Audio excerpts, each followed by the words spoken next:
आज हम पतंजलि योग सूत्र के बारे में थोड़ी बात करने वाले हैं, उसके लिए थोड़ी चर्चा करने वाले हैं। पतंजलि के लिए एक बढ़िया सा प्रेयर आता है, योगेन चित्तस्य पदेन वाचा मलम शरीरस्य वैद्यकेन योपाकरोत्तम प्रवरम मुनीनाम पतंजलिम प्रांजलिरानतोस्मि। पतंजलि क्या है उसके बारे में इस श्लोक में या इस प्रेयर में कहा गया है कि योगेन चित्तस्य, हमारे चित्त के लिए, मन के लिए जिन्होंने योग दिया है, पदेन वाचा हमारी वाणी के लिए जिन्होंने व्याकरण दिया है, और मलम शरीरस्य वैद्यकेन हमारा जो आरोग्य है वो ठीक रखने के लिए वैदिक शास्त्र जिन्होंने दिया, ऐसे पतंजलि मुनि को हम नमस्कार करते हैं। तो ऐसे पतंजलि ने जो योग सूत्र लिखे हैं उसके बारे में आज हम थोड़ा चर्चा करने वाले हैं। अब हम अगर देखेंगे कि योग शास्त्र में बहुत सारे ग्रंथ लिखे गए हैं, लेकिन उसमें बढ़िया ही श्रेष्ठ ग्रंथ, सटीक और अत्यंत वैज्ञानिक कोई ग्रंथ होगा तो पतंजलि योग सूत्र है, जो बहुत ही महत्वपूर्ण माना गया है। पतंजलि योग सूत्र ये एक दर्शन भी है। जैसे हमने देखा कि षड दर्शन है, उसमें योग एक दर्शन है। दर्शन क्या है? तो मन और इंद्रियों के परे जाकर किसी चीज को देखना, समझना, वो दर्शन है।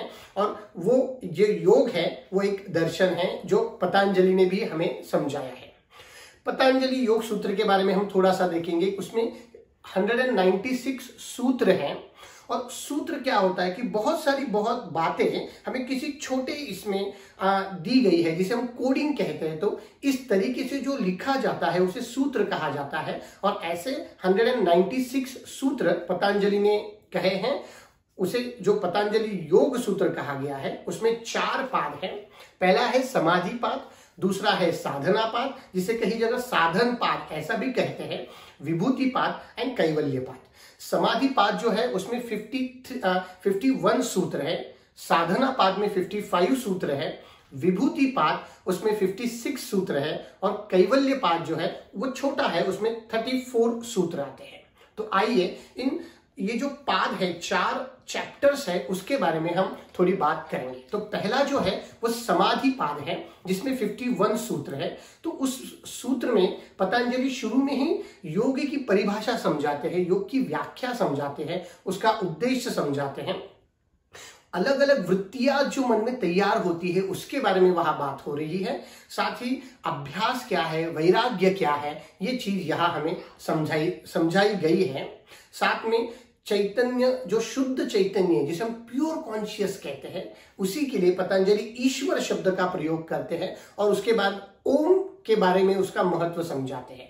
उसके बाद अनुभव क्या होता है, जिसे हम एक्सपीरियंस क्या होता है, उसके साधन क्या होते हैं, ये पतंजलि हमें समझाते हैं।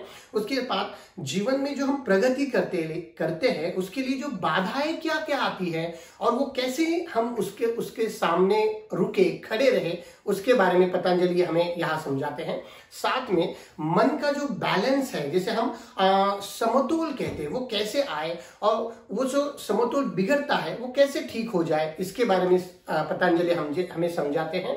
साथ में ही संप्रज्ञता और असंप्रज्ञता समाधि क्या है, उसके बाद सबीज समाधि और निर्बीज समाधि क्या है, ये उन्होंने इस सूत्र में, इस पाद में कहा है। उसके बाद नेक्स्ट जो पाद आता है जिसे साधना पाद कहते हैं, ये योग के बारे में बहुत ही इंपॉर्टेंट, महत्वपूर्ण चैप्टर हम इसे कह सकते हैं, जिसमें जीवन की जो मूलभूत तनाव है, जिसे क्लेश कहा जाता है, वो क्लेश कैसे उत्पन्न होते हैं, वो क्लेशों का नाश हम कैसे कर सकते हैं, ये बात पतंजलि यहाँ हमें समझाते हैं।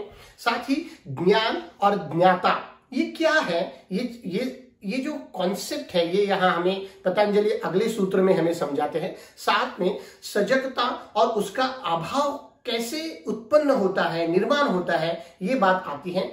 उसी के साथ प्रज्ञापराध, या जिसे हम प्रज्ञापराध एक बात है, उसके बाद प्रज्ञापथ यानी सहज योग क्या है, ये यहाँ हमें समझाया है पतंजलि ने। साथ ही साथ निषेधात्मक, जिसे हम निगेटिव थॉट्स कहते हैं, जो निगेटिव विचार है उनके ऊपर हम कंट्रोल कैसे ला सकते हैं, ये बात पतंजलि हमें आगे समझाते हैं। साथ ही इसमें जो बहुत इंपॉर्टेंट बात आती है, जिसे हम पतंजलि का अष्टांग योग भी कहते हैं। तो इसमें यम, नियम, आसन, प्राणायाम, प्रत्याहार, ये जो बहिरंग योग है, यहाँ पतंजलि ने हमें समझाई है। साथ में ही वो हम उनकी साधना करते हैं तो उसके लाभ क्या होते हैं, इसके बारे में पतंजलि इस पाद में हमें समझाते हैं। और फिर उसके बाद नया नेक्स्ट जो पाद है, तीसरा चैप्टर है, वो विभूति पाद है, जिसमें 56 सूत्र आते हैं। उसमें उसी बात को कंटिन्यू करके अंतरंग योग, जिसमें धारणा, ध्यान और समाधि है, इसके बारे में वो क्या है उसके बारे में पतंजलि समझाते हैं। साथ में इन तीनों को मिला के जो संयम खड़ा होता है उसकी चर्चा यहाँ सूत्र में की गई है। उसके बाद चेतना का स्वरूप क्या होता है वो बात आती है। उसके बाद बाह्य दृश्य जगत, जिसे हम फिजिकल नेचर कहते हैं, nature of law of nature कहते हैं, वो क्या है, प्रकृति क्या है, ये बात पतंजलि आगे सूत्र में समझाते हैं। और उसके बाद लास्ट जो सूत्र आते हैं उसमें साइकिक पावर, जिसे सिद्धियां कहा जाता है, ये क्या है, इसके लिए पतंजलि सूत्र में बातें कही गई है। और उसके बाद ये चैप्टर खत्म हो जाता है। फिर नेक्स्ट लास्ट जो चैप्टर है, जिसे कैवल्य पाद कहा जाता है, वो कंपेरेटिवली छोटा है, जिसमें सिर्फ 34 सूत्र आते हैं, जिसमें सिद्धियां प्राप्त करने के लिए साधन क्या क्या है वो समझाते हैं। बाद में व्यक्तिगत स्वतंत्र व्यक्तिमत्व कैसे होता है और उसके कारण क्या क्या है, ये चीज आगे के सूत्रों में पतंजलि कहते हैं। उसके बाद व्यक्ति और समष्टि, उसका धर्म क्या है, उसका मन कैसे काम करता है, ये पतंजलि हमें यहाँ समझाते हैं।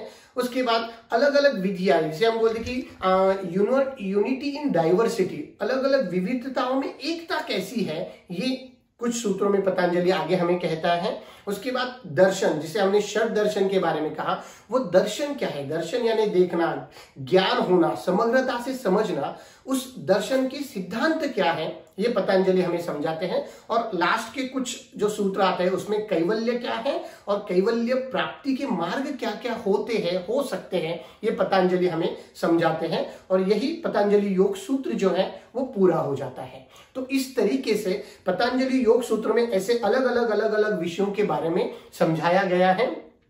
साथ ही इस पतंजलि योग सूत्र को अष्टांग योग भी कहा गया है। तो क्यों? क्योंकि जो दूसरा पाद हमने जो देखा, जिसे हम साधना पाद कहते हैं, उसमें पतंजलि यम, नियम, आसन, प्राणायाम, प्रत्याहार, धारणा, ध्यान एंड समाधि की चर्चा करते हैं, जो अष्ट अंग है, जो व्यक्तिगत विकास के लिए बहुत ही उपयोगी है। इसके बारे में पतंजलि ने कहा है, इसीलिए इसे पतंजलि योग सूत्र भी कहते हैं और कहीं अष्टांग योग भी इसे कहा जाता है। तो इस तरीके से अलग अलग बातों को, अलग अलग विषयों को एक सूत्र में पतंजलि ने बांधा है और इसी को पतंजलि योग सूत्र कहते हैं। सो आगे चलकर हम अलग अलग इन्हीं सूत्रों को, पतंजलि को क्या कहना है, डीपली क्या कहना है, इसके हम आने वाले सूत्रों में, आने वाले वीडियोस में इसको हम देखने वाले हैं। तो आज के वीडियो के लिए इतना ही। नमस्कार।